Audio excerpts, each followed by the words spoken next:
Hey guys, kamusta? So, welcome sa aking channel. So, it's DM channel. So, ngayon, iti-take natin yung isa sa mga question na kahit ako din tinanong ko. So, gumawa ako ng research para sa tanong na to. So, yung tanong na kailangan nating sagutin ay tungkol sa posible ba yung paggawa ng iba-ibang niche sa isang YouTube channel. So, kung gusto mong malaman yung sagot sa iti-take natin na topic ngayon, syempre, tapusin mo yung video na to. Don't forget na rin to like, share, and question na to subscribe. Okay. Pwede kapag gumawa ng YouTube channel. So, yung YouTube channel or paggawa ng iba-ibang niche or multi-niches or ito rin tinatawag na portfolio content creator. So, yun din yung tawag sa kanya. So, in this content, ang sagot ko doon sa tanong na yun is yes, possible po siya na gumawa ng iba-ibang niche sa isang channel. So yung tawag po doon, nabanggit ko na kanina, that's a multi-niches or portfolio content creator.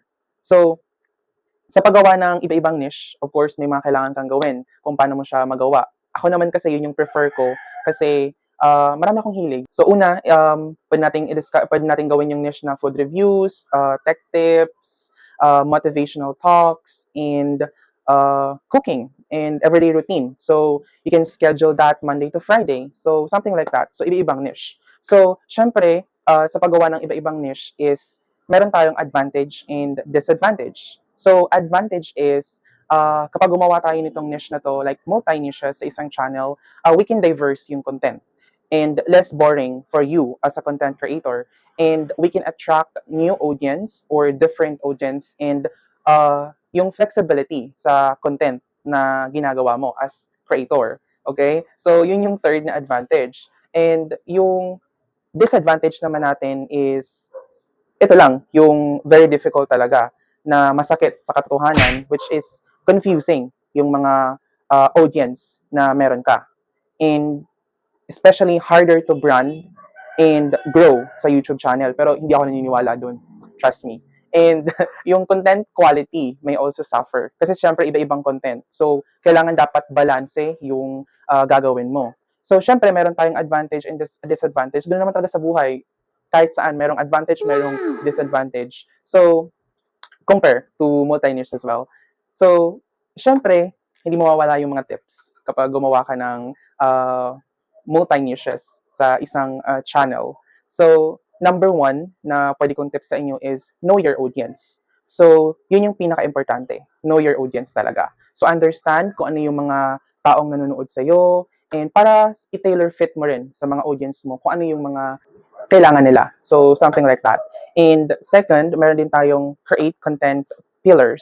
So, ito yung kailangan meron kang focus na 2 to 3 themes, which is you can do a subtopics for all of those three themes na meron ka. And third, of course, be authentic. So, you can share personal experience, insights, that is the three tips na may bibigay ko sa inyo. Fourth tips is batch creation content. So, that means is gagawa ka ng schedule for a different content na gusto mong gawin since yung focus mo o yung goal mo is multi-niches sa isang YouTube channel. So, una doon is yun nga, food reviews, product reviews, for example, motivational talks, cooking, everyday routines. So, yun yung mga kailangan na gawin. And number 5, engage with your audience. Very important nun. So, response to comments and ask for feedbacks. So, yun yung 5 tips na ma-share ko sa inyo na kung gagawa kayo ng multi-niches sa YouTube channel. So, okay. So, that is the topic that I can share with you guys sa paggawa ng multi-niches sa isang channel.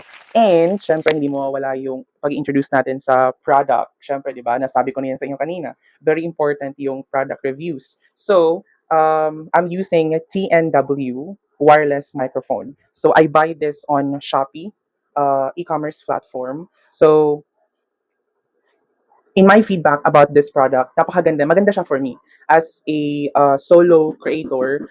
So, ito yung best na ma-recommend ko sa inyo sa product na to. So, TNW is very comfortable siya gamitin. So, Hey guys! So, eto na-turn off ko na yung mic. So, ganyan siya pag wala nito.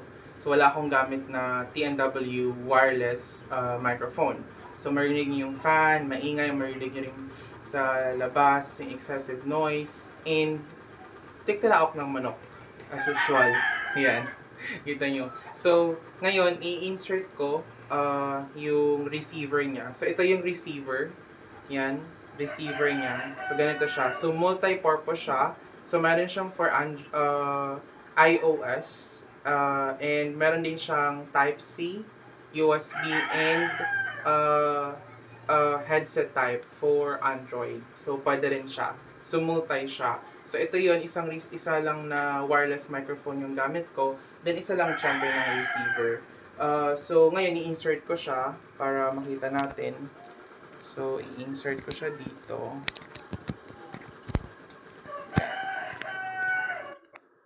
Okay.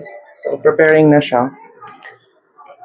Okay, so ito yung sounds niya kapag na-insert ko na yung receiver, then yung transmitter. So, yung wireless microphone natin, so, transmitter siya. So, yung receiver natin, naka-insert na. So, Type-C yung gamit ko. So, yan, malinaw siya. For a low price, like 600 to 700 pesos, then one wireless microphone transmitter with one receiver, meron na rin siyang kasamang charger. So, yeah, Type-C rin yung charger niya. So, yun, meron na siya. Adapter na lang yung kailangan nyo. Pero usually, meron naman kayong adapter eh. So, mabilis lang siya kasi USB type siya. So, yun. Yung sa shipping naman, mabilis lang siya. So, I'm here in Manila. So, 1 to 3 days lang, 1 to 2 days rather, andito na siya. So, mabilis lang. So, as solo content creator, bagay ito talaga sa'yo, promise. Of course, yung basket is, or the link, ilalagay ko sa comment section. Please don't forget to like, share, and subscribe. Bye! Thank you for watching.